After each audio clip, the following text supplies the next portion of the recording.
we'll guide you through how to review Krita effectively. If you find this helpful, consider subscribing and liking the video. First, open Krita on your desktop and make sure you're using the latest version to access all the new features. Once you're in, familiarize yourself with the interface by checking out the toolbar on the left and the advanced color selector on the right. You can start by creating a new document by clicking on File in the top menu and selecting New. Choose the dimensions and resolution that suit your project, then hit Create. Now, take some time to explore the brush engine. Click on the brush icon to open the brush preset window. Krita offers a variety of brushes, so try experimenting with different ones to see how they behave.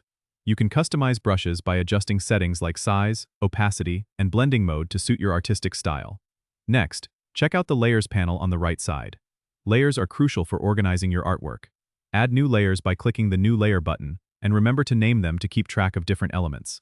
You can adjust layer opacity and blending modes to achieve different effects.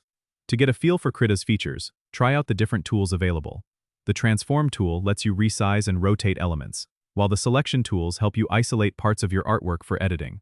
Don't forget to explore the filter options under the Filter menu to enhance your work with effects like blur, sharpen, and color adjustments. Finally, once you've created a piece you're happy with, go to File and select Export to save your work in your desired format. Krita supports various file types including PSD, PNG, and JPEG, which makes it versatile for sharing or printing. Remember, practice makes perfect. The more you use Krita, the more comfortable you'll become with its capabilities. Don't forget to subscribe and comment if this helped you out.